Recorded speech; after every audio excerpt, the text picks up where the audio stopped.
یہ جو لفظ ترجیح ہے یہ بڑا سمجھنے والا ہے کہ کوئی کس چیز کو ترجیح دیتا ہے۔ انسان کے پاس بیک وقت بہت ساری چیزیں اور بہت سارے کام کرنے کو ہوتے ہیں، لیکن جب وہ ان سارے کاموں میں سے کسی ایک کام کو چنتا ہے تو اس کا مطلب یہ ہوتا ہے کہ اس نے اس کو ترجیح دی ہے باقی کاموں پر۔ اس سے اس شخص کی ذہنی ساخت کا بھی اندازہ ہوتا ہے، اس کی سوچوں کا بھی اندازہ ہوتا ہے، زندگی میں اس کا مقصد کیا ہے اس کا بھی اندازہ ہوتا ہے، اور اس شخص نے جو پڑھا ہے، جو سیکھا ہے، جو تربیت پائی ہے، اس سے پھر اس نے اپنے لیے کیا نصب العین اختیار کیا ہے اس کی اس ترجیح سے اندازہ ہوتا ہے۔ بہت سارے لوگ زندگی میں پیسے کو بڑی ترجیح دیتے ہیں، لیکن اگر وہ بیمار ہو جائیں تو پھر پیسہ ترجیح نہیں، پھر صحت ترجیح ہے، پھر ترجیحات بدل جاتی ہیں، سوچ بدل جاتی ہے، پھر لوگ اپنی صحت کے لیے پانی کی طرح پیسہ بہا دیتے ہیں۔ کچھ لوگ آرام کو، صحت کو، سکون کو بڑی ترجیح دیتے ہیں، لیکن اگر انہیں محسوس ہونا کہ میرے بچوں کو بہت ساری چیزوں کی ضرورت ہے اور میرے پاس اتنے وسائل نہیں ہیں، تو پھر ہم نے یہ دیکھا ہے کہ لوگوں کی ترجیح بدل جاتی ہے اور وہ سمجھتے ہیں کہ اس وقت مجھے آرام نہیں کرنا چاہیے، نیند پر خیال نہیں کرنا چاہیے، بچوں کا مستقبل دیکھنا چاہیے۔ کچھ لوگ ایسے ہوتے ہیں کہ مال میں سے، اقتدار میں سے انہیں دو چیزوں کو اختیار کرنا پڑتا ہے کہ مال، اقتدار چاہیے یا عزت چاہیے، تو لوگ پھر سارا کچھ قربان کرتے ہیں اور عزت کو بچا لیتے ہیں۔ پھر ہم نے یہ بھی دیکھا ہے کہ اگر بات ایمان کی آ جائے تو لوگ عزت اور جان بھی قربان کر دیتے ہیں پر ایمان بچا لیتے ہیں۔ تو یہ ترجیح ہے۔ زندگی میں ترجیح کیا ہے؟ ہماری سوسائٹی میں آج کل لوگوں کی کچھ ترجیحات بدل گئی ہیں، اس کو سمجھنے کی ضرورت ہے۔ سب سے پہلی بات یہ کہ اصل ترجیح ہوتا ہے، فرع ترجیح نہیں ہوتی۔ یہ جو فروعات ہوتی ہیں یہ ترجیح نہیں ہوتی، جو اصل ہے، جو بنیاد ہے، اس کو ترجیح دینا ضروری ہے۔ مثلا فرض نماز کو ترجیح دینا ضروری ہے، لیکن کچھ لوگ کیا کرتے ہیں، وہ محفل بڑے اہتمام سے کریں گے، ختم بڑے اہتمام سے دلائیں گے، مستحبات پر بڑی توجہ کریں گے۔ ان سے کہا جائے آپ نماز پڑھتے ہیں تو کہتے ہیں دعا کریں میں نمازی بھی ہو جاؤں۔ تو میرے عزیز، جو اصل ہے، جو بنیاد ہے، جس کے بغیر گزارا نہیں، آپ کو اس کو ترجیح دینی چاہیے تھی۔ آپ فروعات کو ترجیح دے رہے ہیں۔ آپ نے والدین کا ختم تو لاکھوں روپے لگا کر کے ختم تو دلا دیا ہے، لیکن آپ فرض نماز ادا ہی نہیں کرتے، واجبات کا آپ لحاظ ہی نہیں کرتے۔ تو جو اصل ہے جب تک اس کو ترجیح نہیں دی جائے گی، جو فرض ہے جب تک اس کو ترجیح نہیں دی جائے گی، تو آپ نفلی کام جتنے مرضی کرتے پھریں، قابل قبول ہی نہیں ہے۔ بنیاد بڑی ضروری ہے، بنیاد۔ اس بنیاد کو سمجھنا بنیادی طور پر کام ہے۔ نبی کریم صلی اللہ تعالی علیہ وآلہ وسلم کی خدمت میں ایک بدو آیا۔ امام بہقی اس حدیث کو لائے ہیں اور اس نے آ کے عرض کی، یا رسول اللہ صلی اللہ تعالی علیہ وسلم، مجھے کوئی ایسا عمل بتائیں میں وہ عمل کروں اور جنت میں چلا جاؤں۔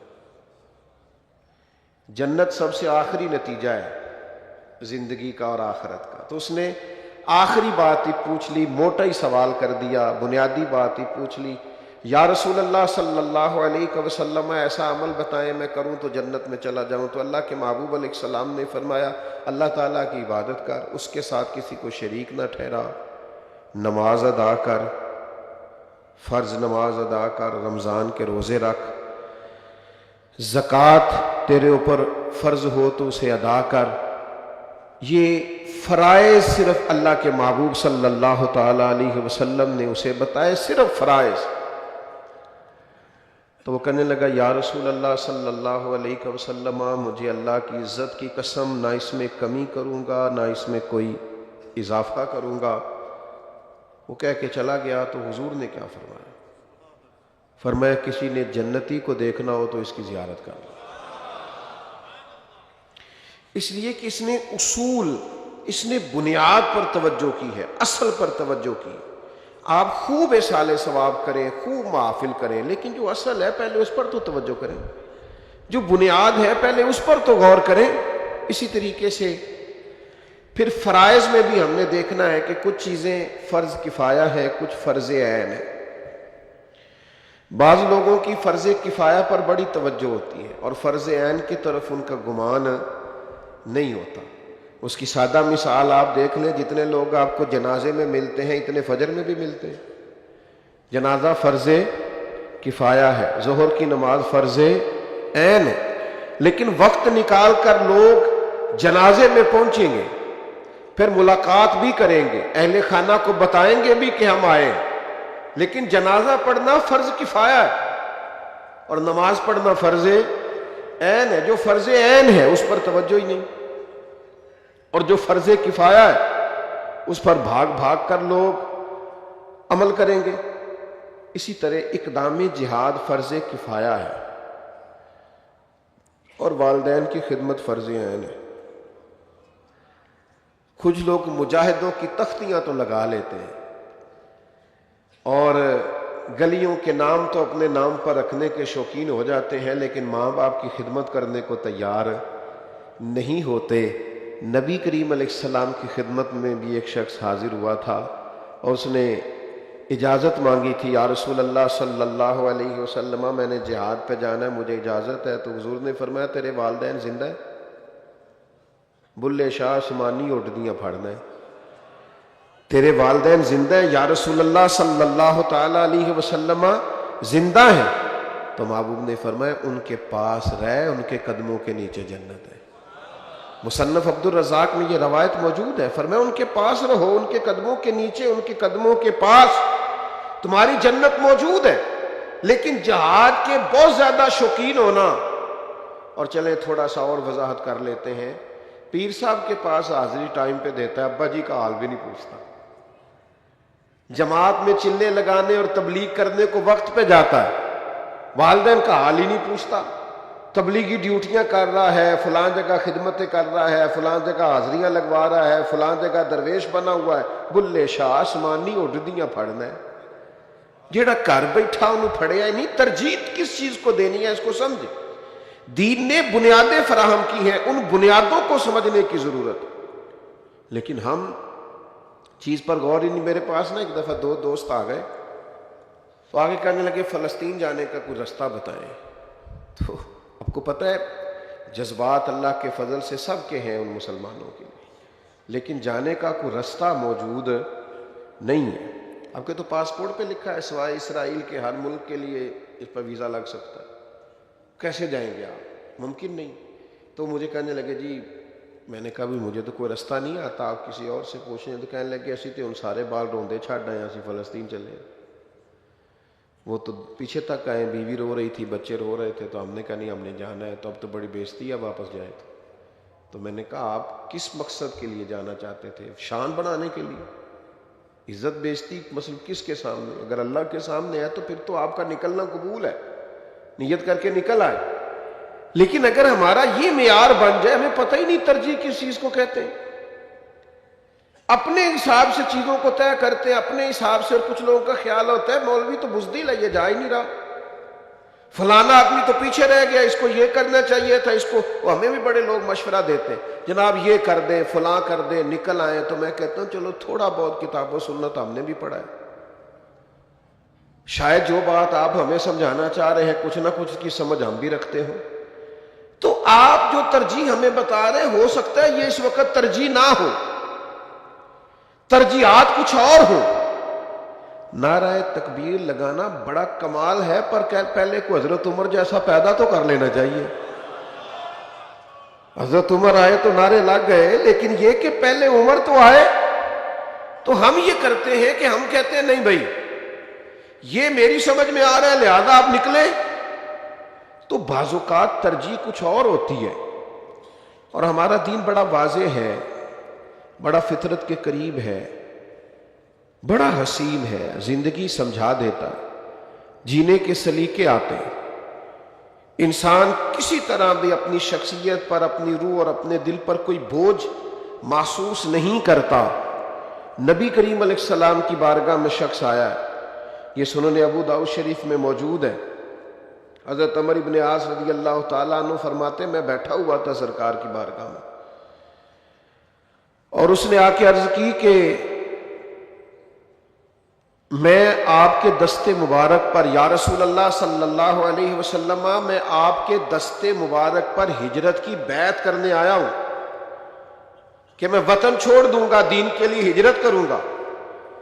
یا رسول اللہ صلی اللہ علیہ وسلم، میں بیعت کرنے آیا ہوں اور والدین کو روتا چھوڑ کے آیا ہوں، تو حضور اتنی بڑی قربانی دے کے آیا ہوں میں، تو مجھے بیعت فرمائیے۔ اللہ کے محبوب صلی اللہ تعالی علیہ وسلم نے فرمایا واپس چلا جا، اور جیسے تو نے انہیں رلایا ہے نا ویسے جا کے انہیں ہنسا بھی، اس لیے کہ تیری ترجیح بیعت ہے ہجرت پر، اور اللہ کے رسول تجھے یہ ترجیح دے رہے ہیں کہ تو والدین کی خوشی میں خوش رہے، ان کی رضا کا خیال کر، ان پر توجہ دے، اپنے گھر کے معاملات کو سمجھ، غور کر۔ تو ترجیح دیکھیں دین ہمیں کیا سکھاتا ہے۔ ہم کچھ فروعات میں الجھ گئے ہیں، کچھ نوافل میں الجھ گئے ہیں، بعض لوگ ایسے ہیں جو بعض ایسی چیزوں میں الجھ گئے۔ آپ کو پتہ ہے میں پچھلے سال میں کچھ عرصہ میری صحت ٹھیک نہیں تھی، میں کچھ علیل تھا، تو ڈاکٹر نے مجھے پابند کر دیا کہ آپ کوئی سفر نہ کریں۔ میں کچھ دنوں کے لیے، کچھ مہینوں کے لیے سفر نہیں کر سکا۔ تو کچھ دوست نا بڑے ماشاءاللہ سے وہ بزرگ قسم کے ہوتے ہیں، ولی اللہ، درویش، صوفی، وہ کہتے تسی غوث پاک دا نام لے کے آ جاؤ، اللہ کرم کرے گا۔ تو میں نے کہا ڈاکٹر نے منع کیا، کہ ڈاکٹروں کی پتہ ہوگا۔ تو وہ چاہتے تھے کہ پیر صاحب نہ روحانی پرواز کریں، یہ کتنے ڈاکٹروں نے پیچھے لگ گئے۔ یہ عجیب و غریب فلسفہ ہے بعض دوستوں کا۔ تو بھائی دین تو ہمیں یہ سمجھاتا ہے۔ نبی کریم علیہ السلام کی بارگاہ میں ایک شخص نے عرض کی حضور میرے پاس اونٹ ہے، تو کیا میں اس اونٹ کو کھلا چھوڑ دوں اللہ کے بھروسے پر؟ حضور نے فرمایا نہیں، پہلے اس کو باندھ پھر اللہ پہ بھروسہ کر، جو اسباب ہے وہ اختیار کر، جو ضرورت ہے اس کا لحاظ کر۔ میں اللہ پہ بھروسے پہ فلاں کام کر دوں، بھئی آپ سارے اسباب کریں پھر اللہ پہ بھروسہ کریں، سارے اسباب ہوں بھی تو کام تب ہی ہوتا ہے جب اللہ چاہتا ہے۔ تو ہمارا جو ذہن سازی ہے دین کے تعلق سے وہ بڑی ضروری ہے۔ بعض کام ایسے ہوتے ہیں جو زیادہ ضروری ہوتے ہیں۔ ہاں کسی جگہ آپ نفل چھوڑ دیں، کسی جگہ آپ عبادت چھوڑ دیں، کسی جگہ آپ نفلی روزہ چھوڑ دیں، وہاں کچھ اور ترجیح بنا لیں، دین آپ کو وہاں ایک اور عالی شان کام بتاتا ہے جو نفلی روزے سے، نفلی نماز سے، نفلی صدقے سے افضل ہے، اور خود نبی کریم علیہ السلام نے فرمایا۔ اور یہ دیکھیں حضور توجہ کیسے دلاتے، فرمایا تمہیں وہ عمل نہ بتاؤں جو نفلی نماز سے بھی افضل ہے، نفلی روزے سے بھی افضل ہے، صدقے سے بھی افضل ہے؟ یا رسول اللہ بتائیے، فرمایا دو روٹھے ہوئے میں صلح کرا دو، اللہ ان سارے نفلی کاموں سے زیادہ ثواب عطا کر دے۔ جو دو جھگڑے ہوئے ہیں، جو آپس میں لڑ پڑے، جن میں شکر رنجی ہو گئی، تم ان دو دلوں کو قریب کر دو، ان دو مسلمانوں کو ملا دو۔ یہ اس وقت تم یہ نہ کہو کہ بھئی میں تو نہیں آ سکتا، میرا نفل کا ٹائم ہے، میں نے نفل پڑھنا، میں نہیں آ سکتا، میں نے روزہ رکھا ہوا نفلی، میں نہیں آ سکتا، میں نے اس وقت جو ہے اللہ کے راستے میں صدقات کرنے۔